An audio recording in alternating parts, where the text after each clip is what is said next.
Un monsieur Dupont qui semble être important par le nom. Un fils de notaire qui semble être important par les biens. Et puis un petit chorello. Un petit pauvre, un ouvrier, le voisin d'en face. Et je suis sûr que quand on fait des réunions d'évangélisation, que nos amis viennent, il y en a des monsieur Dupont, des cerveaux à 25 étages, il y a des gens importants par rapport à leurs biens parce qu'ils se sont fait une situation sur la terre. Et puis il y a aussi des petits chorellos, des voisins d'en face. Mais je vais vous dire, pour ces trois hommes, il peut y avoir Jésus. Parce que Jésus ne fait pas de tri. Il est venu pour tous les hommes. Amen. Connaissez-vous Monsieur Dupont? Tout le monde l'appelle par son prénom. Chaque matin, il lit son journal. Il le discute au café central. Il dit qu'il fait mal à personne. C'est vraiment pas le mauvais bonhomme.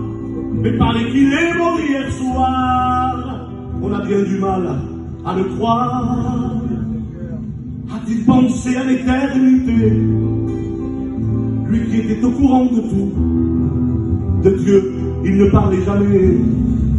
On aurait cru que ça le gênait. C'était s'il aurait eu la foi. On aurait vu la foi à sa joie.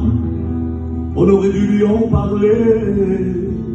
Dommage pour lui, c'est terminé. C'est dommage de connaître beaucoup de choses et de passer à côté du principal.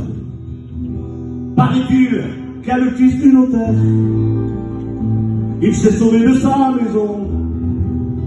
Ses parents ne savent plus quoi faire. Il était pourtant bon garçon. Il avait tout ce qu'il voulait. Beaucoup d'argent, beaucoup de jouets.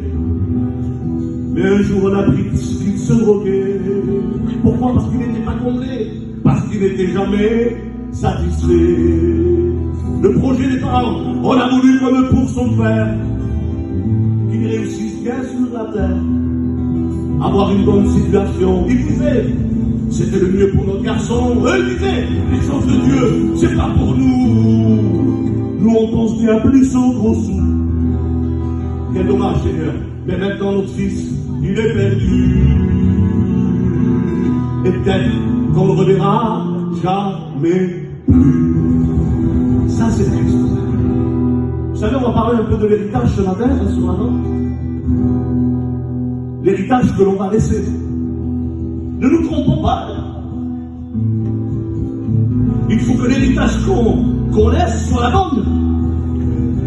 Eux, ils comptaient, les parents, on a compté laisser l'héritage à leur fils. On va faire un avocat, on prend la succession de son père. Je sais pas, on va faire un docteur. Ils avaient les moyens. Ils voulaient construire sur la terre. La terre, il a toujours à son garçon.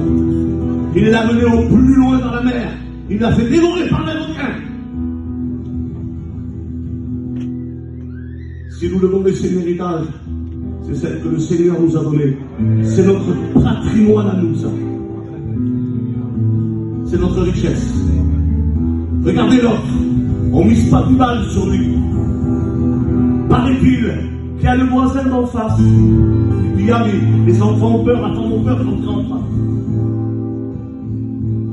Paraît-il qu'il y a le voisin d'en face. Il dit qu'il a trouvé la grâce.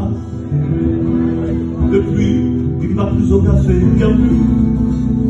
Sa vie, elle est toute transformée. La femme, elle a plus peur. C'est sa petite femme qui est contente. Depuis dans la maison, cherchant, il n'y a plus de cris, il y a des gens. Maintenant, ils ont plus peur, les enfants. Les petits sont toujours dans ses bras.